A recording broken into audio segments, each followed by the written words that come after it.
बिस्मिल्लाहिर्रहमानिर्रहीम अस्सलाम वालेकुम। मैं अपने मौजूद नाज़रीन और प्यारे दोस्तों को और मैसर सीक्रेट शेफ़ के किचन में खुश आमदीद कहता हूँ। रेसिपी को शुरू करने से पहले मेरी ये दुआ है कि अल्लाह ताला आपकी तमाम मुश्किलात को आसान फरमाए और आपके रिस्क में कुशादगी अता फरमाए। आज मैं आपके साथ बहुत ही ज़बरदस्त चिकन टिक्का ज़ीरा पुलाव की रेसिपी को शेयर करूँगा। इसको बनाना इंतहाई आसान है। इस रेसिपी में मैं तमाम टिप्स आपके साथ शेयर करूँगा जिससे चिकन टिक्का बोटी को जूसी कैसे बनाया जाता है और इसमें टेस्ट कैसे बनाया जाता है।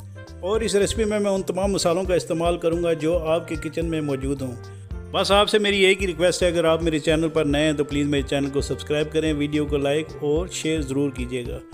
तो चलें आए स्टार्ट करते हैं इस रेसिपी को। बिस्मिल्लाहिर्रहमानिर्रहीम। सबसे पहले मैंने ये चिकन बोटी टिक्का ले लिया है 1 kg के बराबर।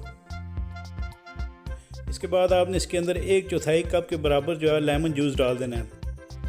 लेमन जूस डालने के बाद आपने इसके अंदर नमक डाल देना है 1 खाने के चम्मच के बराबर। और इसके बाद आपने इसमें ये लाल मिर्चें हैं, ये तकरीबन आधा खाने के चम्मच के बराबर इसके अंदर डालनी है आपने। और इसके बाद आपने इसके अंदर ये धनिया पाउडर है आधा खाने के चम्मच के बराबर, ये आपने इसके अंदर डालना है। और ये कुटी लाल मिर्चें आधा खाने के चम्मच के बराबर, ये डालकर आपने इसके अंदर ये ज़ीरा जो है ये भी आधा खाने के चम्मच के बराबर डालना है। इसके बाद ये मेरे पास काली मिर्चों का पाउडर है आधा खाने के चम्मच के बराबर, आपने इसके अंदर डालकर इस चिकन के अंदर आपने ये चिकन तंदूरी मसाला ये आपने 1.5 खाने के चम्मच के बराबर इसके अंदर डालकर आपने 1 अंडा जो है इसके अंदर तोड़कर डाल लेना है। लेकिन मैं इसमें 2 अंडे डालूँगा। तो ये चिकन पाउडर है 1 खाने के चम्मच के बराबर, ये आपने इसके अंदर डालना है। और इसके बाद आपने इसके अंदर ये पाया पाउडर है, ये आपने 1 चाय की चम्मच के बराबर इसके अंदर डालना है। इससे ये होगा कि इंशाल्लाह आपका जो टिक्का है वो जूसी बनेगा। और ये अदरक लहसुन का पेस्ट है 1 खाने की चम्मच के बराबर, आपने इसके अंदर डालकर 1 चाय की चम्मच के बराबर आपने इसके अंदर गर्म मसाला डालकर मैदा 1 कप के बराबर आपने इसके अंदर डालना है। इसके बाद इसके अंदर मैं ये रेड फूड कलर है ये आधा चाय के चम्मच के बराबर इसके अंदर डालकर इसको मैं अच्छे तरीके से मिक्स कर लूँगा। आपने ये देखें इस तरह मिक्स कर लेना है। इसके बाद मैं इसको कवर कर लूँगा तकरीबन 2 घंटे के लिए।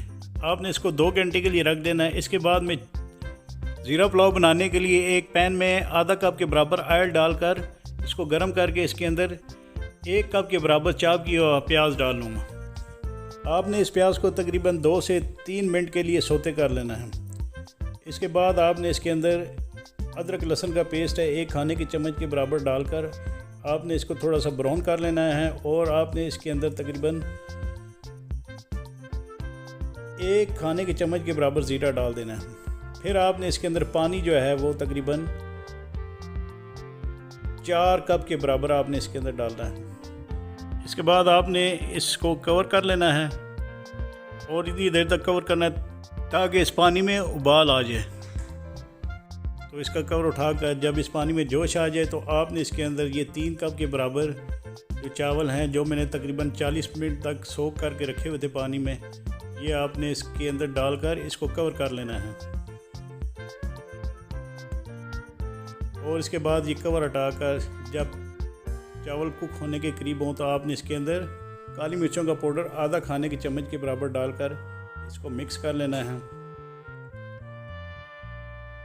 तो इसके बाद मैं इसके अंदर 2 खाने के चम्मच के बराबर लेमन जूस डालकर इसको कवर कर लूँगा और इसको मैं तकरीबन 25 मिनट के लिए लो हीट पर दम पर रख दूँगा इन चावलों को।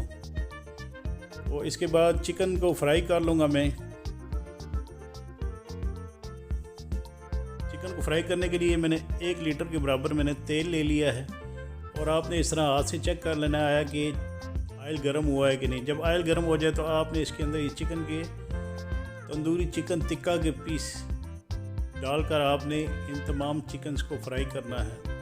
आपने तकरीबन 17 से 18 मिनट तक इस चिकन को फ्राई करना है। तो इस तरह आपने ये तमाम पीस डाल देने हैं। आपने लो मीडियम हाई हीट पर इन चिकन्स को कुक करना है। तो ये चिकन तकरीबन तैयार हो चुके हैं। अब मैं इनको ऑयल से निकाल लूँगा। ये देखें ये माशाल्लाह ज़बरदस्त से चिकन बने हैं। इसके बाद ये दूसरे बैच में मैं दोबारा ये चिकन डालकर फ्राई कर लूँगा।